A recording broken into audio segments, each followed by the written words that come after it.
kita serap ilmu sebanyak-banyaknya, kita buka kesempatan selebar-lebarnya untuk sharing pengalaman mungkin pada waktu yang lalu Bapak Ibu yang sudah pernah melakukan kajian, ada pengalaman atau kasus atau pertanyaan, monggo di-sharingkan di sini sehingga bisa jadi pembelajaran bersama rekan-rekan konsultan yang lain.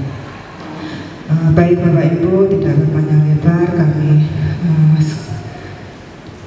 jadi kita akan mulai saja.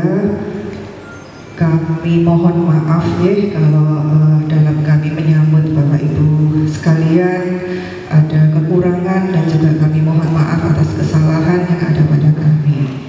Dengan mengucapkan basmalah, bismillahirrahmanirrahim, acara sosialisasi sertifikasi ahli penilai kelaikan bangunan gedung dan ahli pemeriksa kelaikan struktur bangunan gedung kami nyatakan dibuka. Untuk selengkapnya kita bacakan untuk resum kurikulum vitae secara singkat beliau. Untuk yang pertama, Bapak Insinyur Akbar Gatot Prastyo MBA IAI IPU. Beliau mengenyam pendidikan S1 Sarjana Arsitektur di Institut Teknologi Bandung dan menempuh pendidikan S2-nya MBA Ekonomi Faculty of Agamson di University Filipina. Pengalaman kerja beliau atau profesi: yang pertama sebagai komisaris utama PT CAIM, dan yang kedua sebagai direktur utama PT Wijaya Besi Jaya Raya, dan yang ketiga komisaris PT Jasa Mega. Aspek Indo dan juga tim serta peserta sosialisasi pada siang hari ini, konsultan yang ada di Kabupaten Ngawi. Assalamualaikum warahmatullahi wabarakatuh. Baik, saya mulai dari yang paling awal, slide pertama ya. Jadi yang akhir-akhir ini lagi ramai adalah mengenai slide berikutnya. Siapa? Kesatu. Nah, ini ya. Jadi landasan peraturan SLF, yaitu sebelum SLF itu kan harus PPG ya. Jadi sebetulnya aturan ini sudah ada sejak tahun 2002 ya, nomor 28 2002 tentang bangunan gedung, kegagalan bangunan. Intinya bahwa sebetulnya setiap bangunan itu harus layak fungsi, artinya waktu digunakan itu sudah harus sesuai dengan fungsinya dan luasnya dan sebagainya, agar tidak terjadi kegagalan bangunan. Kegagalan bangunan ini bisa roboh, bisa miring, bisa kebakaran dan sebagainya karena banyak faktor. Itu intinya kegagalan, dan kemudian ditindaklanjuti dengan PP 2005 dasar Permen Perda SLF ini juga waktu itu belum jalan. Kemudian 2007, nah mulai peraturan menteri itu mulai hidup itu ketika di tahun 2016-2017 ya, yaitu Permen PUPR 27 2018 dengan SLF bangunan perubahannya 3 2020. Di 2018 ini kalau Bapak mau lihat di sana ada aturan bagaimana menyusun pengkajian teknis itu, ada aturannya semua. Dan kemudian undang-undang ini muncullah undang-undang yang paling baru, undang-undang OPL, Omnibus Law ya, atau Cipta Kerja 2 tahun 2020. Ini undang-undang yang sebelumnya peraturan semua itu tidak berlaku semua, mungkin termasuk undang-undang nomor 28 itu, tapi sudah mencakup dengan tujuan agar lebih sederhana. Dan undang-undang OPL ini yang terkait dengan SLF adalah di PP nomor 16 2021, nanti yang akan kita bahas itu sebagai acuan dari Bapak sekalian. Tetap 70 ya, tapi dia 36 2 lantai juga tidak boleh gitu. Itu sudah tidak layak fungsi lagi, harus mengajukan baru. Jadi regulasi ini, dan regulasi ini sebetulnya bukan hanya dari pemerintah, tapi sekarang banyak seperti yang saya tangani. Oh ya, perumahan real estate ya, kalau nggak salah, perumahan real estate itu bangunan tipe 36 atau berapapun ya, bangunan FLPP ya, mungkin kalau ada jelas regulasi pembangunan perumahan itu yang tipe 36 harus ada SLF-nya. Dipersyaratkan oleh siapa? Perbankan. Jadi bukan hanya dari pemerintah daerah, tapi bank. Saya punya klien pabrik dulu ya, yang SLF yang pertama kali itu juga begitu. Mereka bukan hanya mematuhi regulasi, tapi ya nomor 2 itu memenuhi persyaratan kontrak kerja bisnis. Jadi pabrik yang mau ekspor ke luar negeri, misalnya ke Amerika, misalnya Jepang, Eropa, itu yang diminta bukan ini, bahkan bisa tidak perlu konsultan. Padahal disyaratkan salah satunya tadi butuh asbel drawing, yang itu tentunya tidak bagi mereka tidak punya kemampuan untuk itu. Pertama itu, kedua yang terjadi di sini rumah biasa besar, cuman seperti garasinya itu sekarang dikembangkan untuk usaha seperti apotek atau klinik. Nah, ini proses yang kita sampaikan atau kita gambar itu harus keseluruhan atau yang kecil itu karena terkait restribusi. Terus batasan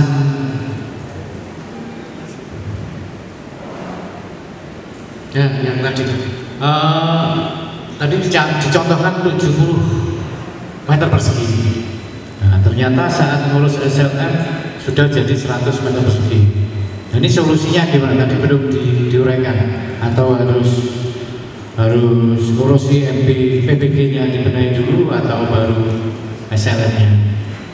Sementara itu dulu, terima kasih. Assalamualaikum warahmatullahi wabarakatuh. Sama dengan FD drawing ini.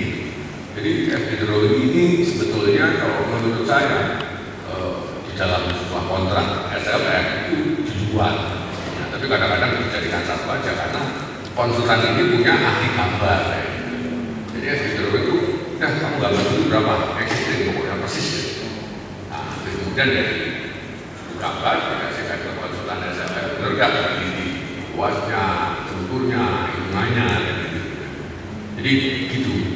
Nah, kemudian mengenai kalau rumah besar, kemudian ini segala macam, soal kebijaksanaan atau restitusinya mungkin Pemda lebih tepat untuk jawab, bukan saya.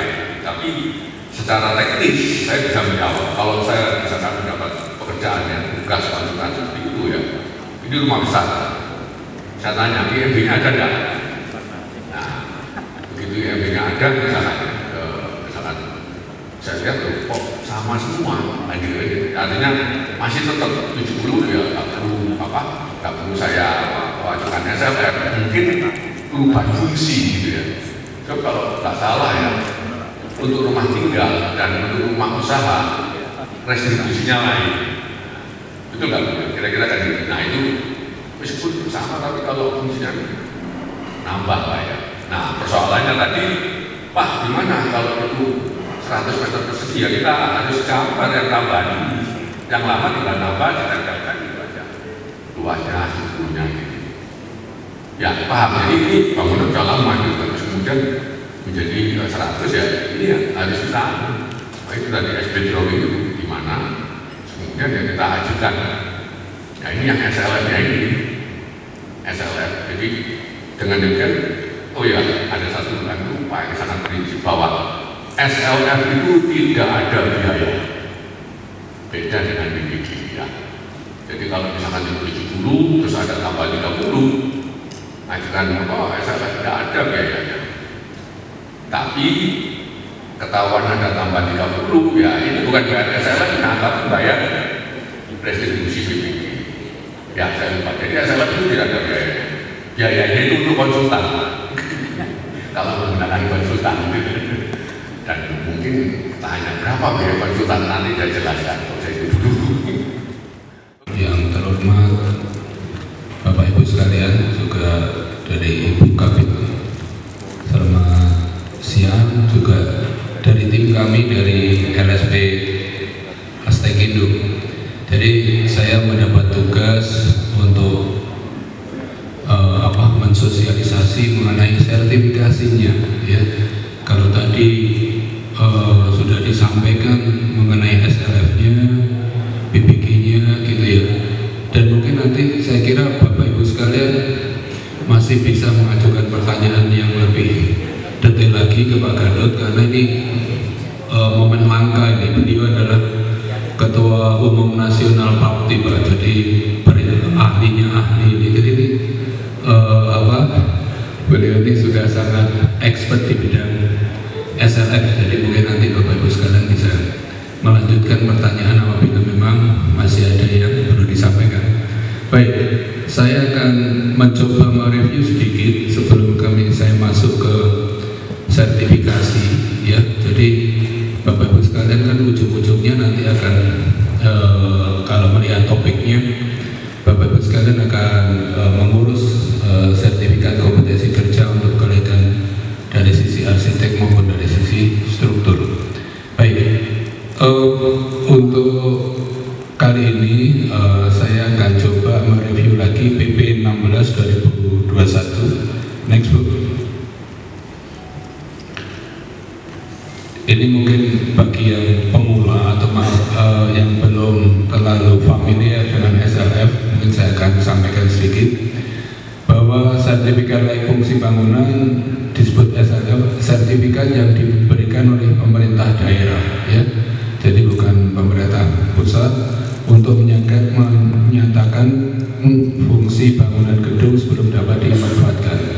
Jadi karena SLF ini diterbitkan oleh pemerintah daerah, maka kadang-kadang tidak ada baku, gitu ya, antara kabupaten satu dengan yang lain, pemerintah kota satu dengan yang lain, baik dari sisi kalau prosesnya, kalau daftar simaknya saya kira sama, cuman dari sisi faktor faktor kesulitan untuk pada waktu kami mempunyai istilah sidang, gitu ya, antara tim penilai ahli dengan TPA dengan ahli pengkaji teknis ini kadang-kadang juga suka beda-beda antara satu. Surabaya ada SLF bersyarat namanya.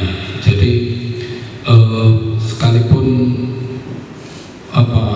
kelengkapannya itu masih belum lengkap, masih ada jeda setahun untuk bisa menerbitkan SLF secara resmi, dan dalam menunggu 1 tahun itu SLF-nya diterbitkan dengan syarat, ya. Baik, next, Bu. Berikutnya, ini saya coba agak mendetailkan dari pasal per pasal yang ada di PP tadi. Pengkaji teknis adalah orang perorangan, tadi Pak Gatot juga sudah sampaikan, ataupun yang dan usaha yang mempunyai kompetensi kerja, kualifikasi ahli atau sertifikat badan usaha. Nah, ini yang nanti kita di dalam kesempatan ini kita sosialisasikan gimana caranya untuk mendapatkan sertifikat kompetensi kerja, ya. Sampai saat ini skema tersebut yang masih dipunyai atau yang sudah mempunyai dari LSP Astegindo, ya. Jadi nantinya tentunya harapannya setelah sosialisasi ini segera ditindaklanjuti dengan uji kompetensi, ya, yang tentunya akan melibatkan LSP Astegindo. Kemudian tadi Pak Gatot juga sampaikan ada di pasal 1 ayat 53, tim penilai teknis disingkat TPT itu adalah pembentukan pemerintah daerah. Jadi saya kira sudah tidak perlu saya ulang lagi karena tadi Pak Gatot sudah sampaikan. Berikutnya, Bu. Nah, bangunan gedung apa saja yang memerlukan SLF, yaitu yang bangunan baru, bangunan sederhana maupun yang tidak sederhana. Tapi tadi ditanya jawab juga sudah sebagian dibahas. Kemudian yang gedung SST, bangunan sederhana maupun bangunan tidak sederhana, karena memang lahirnya SLF itu bisa dibilang baru saja, sehingga gedung-gedung yang sudah ada ini pada dasarnya tidak semuanya sudah ber-SLF. Namun mau tidak mau, suka tidak suka, ini adalah amanah undang-undang, jadi kita harus taat pada peraturan. Ya, sedikit mengenai ini SLF yang terbilang cukup besar, itu ada misalnya untuk pabrik-pabrik yang skala besar dan ekspor biasanya. Mereka bayar-bayar di luar negeri sana sudah mensyaratkan bahwa semua pabrik harus ber-SLF. Ini bangunan gedung baru ada di pasal 60. Penyedia jasa pengawas konstruksi dan manajemen konstruksi harus memiliki tanggung jawab mengeluarkan pernyataan kelayakan bangunan gedung yang diawasi sesuai dengan dokumen PPG. Yang kedua, yang ayat 7, dalam bangunan gedung pelaksana melebihi satu penyedia jasa pengawas konstruksi, maka surat pernyataan kelayakan fungsi bangunan dan bangunan dikeluarkan oleh pengkaji teknis berdasarkan hasil pernyataan fungsi bangunan gedung setiap penyedia jasa pengawas konstruksi sesuai dengan lingkup pekerjaannya. Jadi Bapak Ibu ini yang hadir saya kira konsultan semua ya. MK dalam ini manajemen konstruksi juga bisa ya menerbitkan SLF, maksud saya menyiapkan dokumen-dokumen SLF itu untuk nantinya disahkan oleh pemerintah daerah.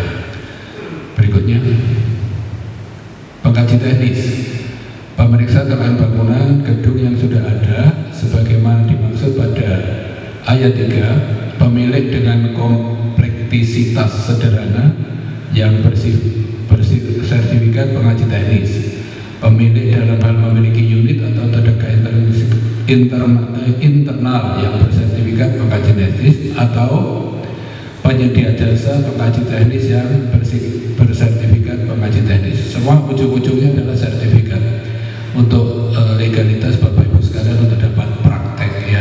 Praktek sebagai untuk menguruskan SLF harus punya sertifikat kompetensi kerja di bidang pengkaji kelayakan bangunan gedung, baik dari sisi arsitek maupun dari sisi struktur.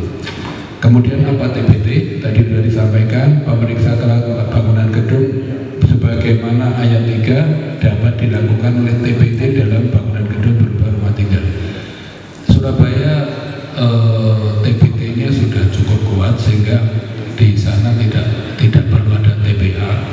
Namun di beberapa kabupaten kota memang masih memerlukan TBA. Biasanya TBA diambil dari tenaga-tenaga ahli yang dari kampus gitu ya, dari dosen, atau mungkin kalau dari arsitek bisa dari IAI, biasanya seperti itu. Karena SLF sendiri kan ada setidaknya 3, ada arsitek, ada sipil, dan ada mechanical electrical. Dan nanti tadi Pak Gadot sampaikan juga akan ada tata lingkungan. Ya, berikutnya pengkaji teknik yang berbentuk penyedia jasa badan harus mempunyai persyaratan administratif dan standar teknis. Standar teknis memiliki pengalaman ini, jadi untuk badan usaha harus mempunyai pengalaman 2 tahun dalam melakukan pengkajian teknis atau pengawasan konstruksi bangunan gedung dan memiliki tenaga ahli pengkaji teknis di bidangnya. Itu tadi ada 3 bidang: arsitek, struktur, mechanical electrical. Ini ada tata ruang luar yang masing-masing paling sedikit 1 orang. Itu untuk pengkaji teknik sebagai jasa badan usaha. Berikutnya, untuk perorangan mempunyai kemampuan dasar dan pengetahuan dasar. Jadi melakukan kalau sisi konsultan saya kira sudah kompeten dalam hal sudah familiar karena sudah biasa dalam perencanaan. Ya, jadi tadi ada estimate drawing, ada arsitek, ada struktur. Ini saya kira yang ada di pasar. Kalau tadi di dianalogikan atau diasumsikan 10 pendapat. Jadi kita ini orang teknik kan Pak, kita teknik itu kan dalilnya podo, dalilnya sama. Jadi kalau aturan ASTO, SNI, kalau dia pakai dalil lain ya pasti nggak akan ketemu.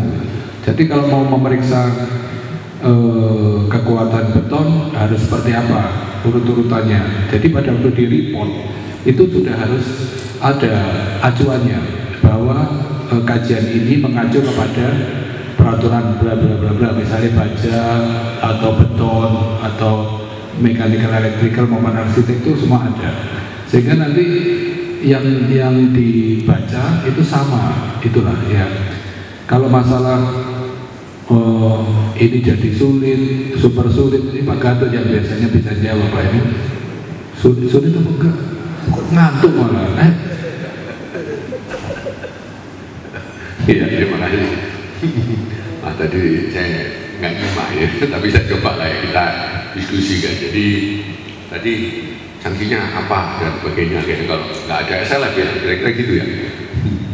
Jadi kalau soal sanksi ini barangkali konsultan ini nggak bisa memberi sanksi, jadi balik lagi kepada pemerintah kabupaten kota gitu. Jadi biasanya ya di Surabaya itu kan mengingatkan aturannya ini gitu aja. Jadi kemudian kalau memang nggak ada yang itu, biasanya ada Satpol PP untuk mengawasi betul nggak ini. Jadi mereka punya dokumen di EB-nya dulu, misalkan 7 lantai ya.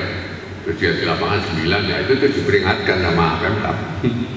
Kamu bangunanmu melanggar ini. Kalau enggak saya tutup. Nah, itu di kota, tapi kalau di daerah saya nggak kembali ke. Kemudian perlu digarisbawahi bahwa TPA itu sebetulnya seperti yang saya katakan tadi adalah konsultan atau membantu pemerintah kabupaten kota yang mungkin belum mempunyai kapasitas atau keahlian menilai bangunan yang kompleks. Jadi TPA itu perlu diingat bukan membuat aturan baru gitu kan. TPA itu kan Pemkab itu membutuhkan TPA itu untuk memastikan gitu ya, apakah konsultan yang diajukan ini sudah betul gitu kan. Karena yang namanya konsultan itu macam-macam kan, ajukan itu aja kan, mungkin kan mengikuti proses aturan-aturan yang ada itu pokoknya dimasukkan gitu aja. Nah, maka pemerintah kabupaten kota misalkan itu ingin pendapatnya dari TPA ya, jadi pendapatnya. Kalau TPA ngomong ini kurang ya, ini harus pakai standar SNI dan sebagainya, tetap itu adalah keputusan dari pemerintah kabupaten kota. Jadi TPA itu bukan membuat aturan-aturan baru. Kamu kalau di Ngawi harus pakai SAP gitu kan. Atau juga kalau kamu di sini harus pakai itu kan tekila ya, macam-macam gitu kan. Nah, kalau dua ini diperintahkan kan ya nggak ketemu gitu. Tapi tadi itu jadi perlu diingat, jadi nggak perlu khawatir lah. Kemudian dokumen yang disiapkan oleh konsultan ya saja Pak. Tadi sudah kan jadi. Nah, ini perbedaan-perbedaan ini mungkin yang harus dikoordinasikan atau dirumuskan agar tidak teman ini. Dan yang ketiga, mungkin saya melihat sebuah peraturan itu ketika dikeluarkan atau kebijakan itu mempunyai dua mata pisau ya. Jadi ada yang minus, ada plusnya. Kalau minusnya mungkin ribet ya, sekarang bangunan contoh apotek ukuran 5x6 harus pakai SLF, itu salah satu izin untuk izin apoteknya. Jadi apotek itu untuk bisa terbit izin SLF, izin apoteknya harus pakai SLF. Padahal ukurannya 5x6. Kalau dari aturan itu tadi ada rekomendasi gambar, terus penanggal petir, apa dua. Mungkin kalau diaplikasikan ya sebenarnya bagus, cuma mungkin harus ada penyederhanaan seperti itu. Terus plusnya saya melihat kita sebagai konsultan ini adalah perpanjangan tangan dari dinas PUPR. Jadi memberikan edukasi pada masyarakat terkait PBB itu kan sebelum bangunan itu terbangun. PBB itu sebelum bangunan itu terbangun harus lewat PBB ya. Kalau sudah terbangun SLR sesuai aturannya benar-benar. Untuk PBB ini kita menjadi perpanjangan tangan memberikan edukasi bagaimana masyarakat luas ini membangun secara benar. Contoh kemarin di Gresik itu ada klien kami tanya, dia baru 2 lantai, terus per lantainya itu sudah 1,5 meter, sudah terbangun, terus tiba-tiba menghubungi, Bapak ini nggak ada apa itu balok sabuknya, roboh kayak gini, itu kan apa ya? Soalnya roboh itu kan lebih gitu, padahal sebenarnya nggak se-ekstrim itu untuk balok api, terus kemudian balok sabuk itu kan ada istilahnya ada spesifikasinya, kapan harus ada, kapan tidak. Nah itu kita memberikan edukasi, penjelasan, gitu. Jadi ya untuk kenyamanan, nah, sebenarnya cocok dengan aspek tadi kenyamanan, kemudahan, kesehatan dan kemudahan, keselamatan untuk mungkin seperti itu. Dan yang terakhir mungkin nanti bisa diinfokan pada kami Pak untuk sertifikasi pengaji teknis, mungkin waktu dan tempat ataupun kapan pelaksanaannya seperti itu, agar mungkin kami juga bisa segera punya SKK untuk pengaji teknisnya. Seperti itu. Terima kasih.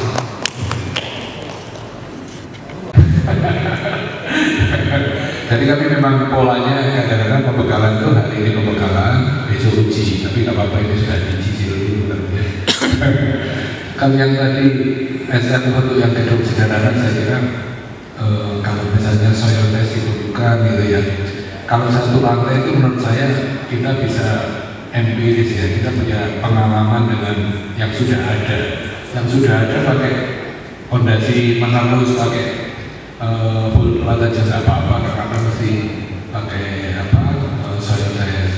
Lagi kalau yang kecil-kecil rasanya ya, saya bukan kompori ya, bodi istilah SLF gitu ya, itu kan nanti biayanya sama bangunannya larangan SLF. Ya, jadi kita bicara untuk yang menengah ke atas. Ya, saya kira itu. Ya. Mungkin hal ini kalau badan usaha belum, pastinya nanti perorangan ya. Saya kira perorangan. Kalau badan usaha, soalnya persyaratannya banyak, SPP-nya juga berat. Yang ingin saya tanyakan Pak, di situ perorangan kan punya sertifikasi kompetensi kerja ahli sesuai PP-nya. Nah, pemahaman saya awalnya ya, yang penting SK-nya ahli. Baik itu kan ada ahli struktur dan lain-lain. Ternyata setelah dalam lagi Pak, ahli ini ternyata juga sesuai yang di banner ini, ahli menilai kelayakan bangunan gedung, arsitektur dan tata ruang maupun struktur, masih ada lagi ME, kebakaran dan lain-lain kalau nggak salah. Nah, yang terjadi selama ini Pak di Ngawi, setahu saya, jadi yang penting ahli ya sudahlah bisa proses SLR. Nah, dari itu kami menyampaikan untuk teman-teman konsultan, sepertinya tahun ini adalah tahun terakhir Pak. Tahun depan harapannya memang sesuai aturan yang ada. Memang ahlinya ya ahli kelayakan Pak. Bagaimana kalau seperti itu gitu. Kami dari dinas sebenarnya 2 tahun terakhir ini juga, wah kita ini masih belum sesuai Pak. Tapi kalau dipaksakan juga tidak akan terbit Pak SLF di Kabupaten Ngawi. Mungkin kondisinya seperti itu Pak. Dari kondisi seperti ini, yang ingin saya tanyakan Pak, yang perorangan saja untuk menerbitkan SLF ini baiknya nanti Pak itu akan ada 3 pilihan, ada struktur, arsitek, elektrikal, dan persyaratannya harus minimal S1 kalau tidak salah, jurusannya sipil atau arsitek. Nah, untuk teman-teman saya kira dipersiapkan nanti untuk syarat-syarat dan lainnya. Terus yang ingin saya tanyakan, ini nanti langsung dibuka informasi pendaftaran atau kita sambil jalan sampai menunggu benar-benar fix? Mungkin ada batasan jumlah peserta dan syarat-syaratnya Pak, mungkin bisa disampaikan. Terima kasih. Ujinya baru tahun depan ya Bu, makanya dibatasi maksimal tahun ini supaya tahun depan baru bisa ikut uji gitu ya. Nggak, maksudnya tadi untuk penerbitan atau mendapatkan SKK ini dalam proses mandiri atau ikut programnya PUPR. Nah itu.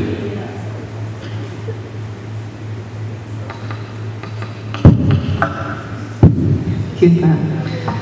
Jadi kalau untuk proses sertifikasi ahli ini mohon izin, kami kewenangan kabupaten kan terbatas hanya sampai jenjang 6.